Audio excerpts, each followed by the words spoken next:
Vamos fazer a nossa conexão semanal com Brasília. Nossa repórter Ruth Moraes já está conosco. Oi, Ruth, tudo bem? Oi, Silvio, boa noite a todos. Tudo bem com você?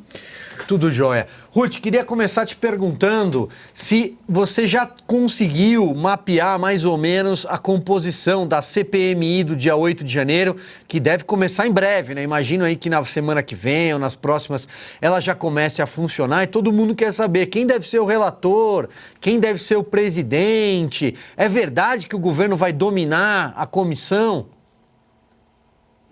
Exatamente, Silvio. Silvio, aqui em Brasília, como você bem sabe, as coisas mudam muito rápido. Então, até ontem nós estávamos contando que a relatoria fosse ficar com a Câmara, com o deputado federal André Fufuca, e que o Senado ficaria responsável pela presidência da CPMI. Só que as coisas já mudaram, né? E hoje a gente atualizou aqui na coluna de que esse jogo reverteu. Então, na verdade, a Câmara vai ficar com a presidência da comissão e o Senado com a relatoria. O deputado André Fufuca, ele abriu mão dessa relatoria e agora essa relatoria pode ficar, né? Conversei com o deputado Arthur Maia, já existem conversas, ele confirmou para a nossa equipe de que já existem conversas para que ele seja o relator dessa CPMI. O deputado Arthur Maia, que é do União Brasil da Bahia, né?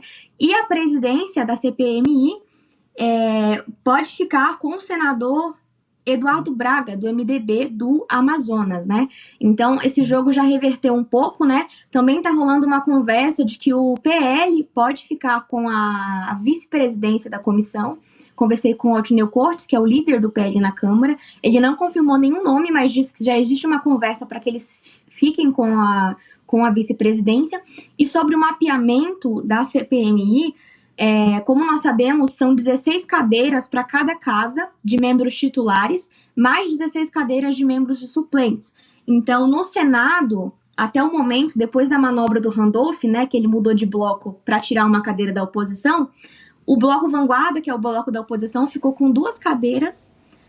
O bloco Democracia, que é composto pelo PSDB, Rede, Podemos, MDB, União e PDT, ficou com 6 cadeiras. O bloco Resistência Democrática, que é do PT, PSB, Rede e PSD, ficou com 6 cadeiras. E o bloco Aliança, que é do PP e Republicanos, 2 cadeiras. Então, se essa formação permanecer, essa regra de proporcionalidade, o governo no Senado vai ter 12 cadeiras das 16 que o Senado tem direito. Já na Câmara, o desenho que nós conseguimos fazer aqui é que o bloco da Arthur Lira, ele vai ficar com 5 cadeiras, né?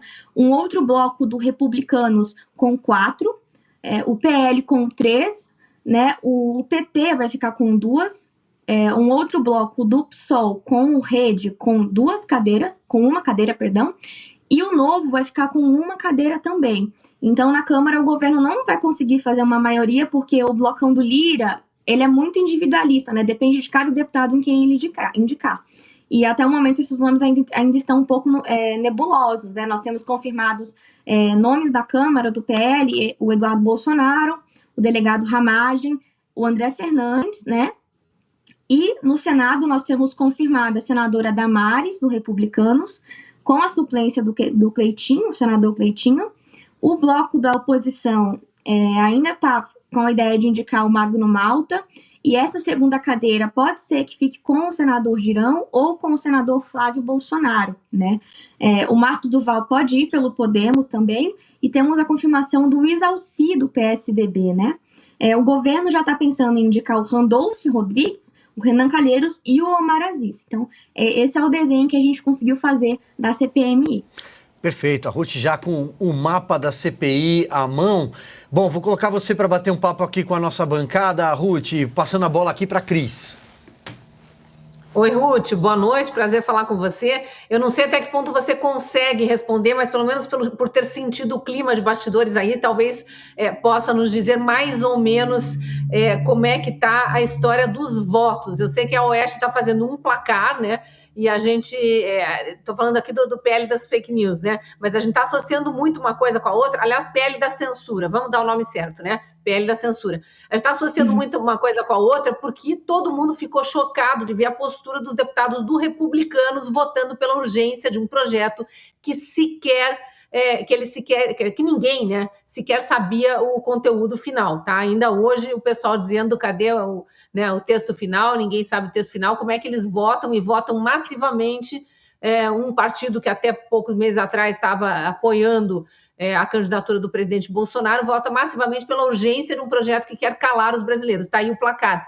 Você acha que isso já dá uma tônica do que pode acontecer na CPMI, de a gente ter, por exemplo, achar que o Republicanos pode estar contra o governo e, na verdade, estar a favor? Porque eles sabem que essas coisas estão todas muito ligadas aí, né? Estão querendo censurar as redes sociais justamente para tentar amenizar um pouco o estrago que a CPMI pode causar ao governo. Boa noite, Cris. Prazer em falar com você também. Cris, é isso que você disse mesmo, né? Esses blocos que eu citei na Câmara, eles são muito personalistas, né? Então, por exemplo, a gente vê que o Republicanos no Senado, ele atua muito mais com a oposição, né? Então, nós temos um nome forte que é o ex-vice-presidente Hamilton Mourão, que está ali liderando Republicanos, né, no Senado, e ele é um nome que não atua com o governo, atua com a oposição. Já na Câmara, nós temos o líder do Republicanos assinando aquele pedido para adiar a CPMI na semana passada. Então, são blocos assim que atuam de forma bem distintas, né, nas casas legislativas. Então, a gente pode ter, sim, enfim, uma reviravolta dos republicanos votando com o governo dentro da CPMI, só que acredito que a oposição está contando com essas vagas, com essas cadeiras que eles possuem na Câmara também, né? No Senado, talvez a oposição consiga pegar uma terceira cadeira, mas ainda assim vai depender de uma decisão do Pacheco, e mesmo com essa terceira cadeira eles não conseguiriam ficar em maioria. E falando sobre o PL da censura, né, o projeto da censura, que vai ser votado no plenário na próxima terça-feira, o deputado Orlando Silva, né, como o Silvio bem lembrou, ele está nesse momento com o presidente da Câmara, Arthur Lira, na residência oficial da Câmara dos Deputados, na RO, né, nós chamamos de RO. Então ele está lá já há algumas horas, né, conversando sobre algumas questões do projeto de lei, e pelo que eu entendi que estavam falando aqui nos bastidores, o texto já está pronto, só que ele está fazendo algumas alterações com o Lira, né. Nessa semana também o Orlando Silva se reuniu com a bancada evangélica e com o deputado Nicolas Ferreira, né, que é um nome forte da oposição na Câmara, para tentar ver ali alguns pontos que são negociáveis, outros pontos que são inegociáveis, para talvez mudar nesse projeto de lei. Só que o problema é que, mesmo que ele mude, né, pelo que a gente entende, vai ter uma mudança nesse texto final, é pouco tempo para que os deputados analisem. Então, pensa, se esse texto ser divulgado, a versão final, nesta noite, os deputados teriam amanhã, sexta-feira, que praticamente nenhum deles vem para o Congresso, nenhum deputado, e segunda e terça, né, terça-feira ainda nem o dia inteiro, para poder debater esse texto e talvez fazer alguma terceira mudança, alguma segunda mudança, para votar na terça-feira. Então é um tempo muito curto para que os deputados debatam essa versão final. Flávio. Ruth, eu quero saber também a respeito da CPI do MST. Vai sair esse negócio? Já temos alguns nomes, quem vai ser redator, etc. Porque é a primeira vez que eu vejo um governo também entrando com 3 CPIs investigando seus malfeitos, né? Acho que nem o Bolsonaro, que era tão metralhado pela mídia, sofreu isso. Exatamente, Flávio. Flávio, ontem, né, como nós noticiamos, o presidente Lira, na calada da noite ali, depois das 9 horas da noite, ele iniciou uma sessão na Câmara dos Deputados e ele leu o requerimento de 3 CPIs da Câmara, a do MST, a dos jogos de azar e a CPI das Americanas, né, que vai investigar as Americanas. A CPI do MST, pelo que está rolando aqui nos bastidores, parece que o governo está até temendo mais ela do que a do 8 de janeiro, né? Porque é uma CPI que o governo ficou atrás, né? A do 8 de janeiro, se a gente for lembrar, o governo, uma semana antes de ser lido o requerimento, já falou que seria a favor e já começou a falar que pegaria a presidência, a relatoria, e já começou a atuar, colocar os nomes dos seus parlamentares para jogo. Na CPI do MST, o requerimento foi lido e o governo não tem nenhum indicativo de nome de que poderia ser um relator ou um eventual vice-presidente. O que nós temos é que a oposição ela está muito forte nessa CPI do MST, então a gente conseguiu dar com exclusividade hoje no site da UESC de que o deputado Ricardo Salles, né, ex-ministro do governo Bolsonaro, ele vai ser o relator dessa CPI, e que o deputado Tenente Coronel Zucco, que é o autor do requerimento, vai ser o presidente dessa CPI. Pelo que a gente apurou aqui, o Salles e o Zucco teve uma reunião, um encontro com o Lira, né, nessas últimas horas, e parece que o nome deles já ficou decidido para que eles comandem essa CPI. O que ainda está indefinido é a possibilidade do vice-presidente ser um governista, né? Porque até perguntei para o Salles se poderia ser o deputado Kim Kataguiri, uma vez que os três tinham um requerimento muito parecido e que eles fizeram um acordo para apoiar apenas o requerimento do Zucco, né? E em troca do acordo, os três teriam um protagonismo ali dentro da comissão.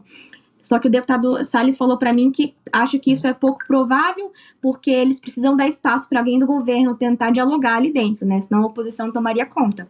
Mas, diferentemente da CPMI do 8 de janeiro, a CPI do MST tem muitos indicativos de que a oposição vai ser protagonista lá dentro. Perfeito, Ruth. Muito obrigado mais uma vez. Bom trabalho para você aí amanhã.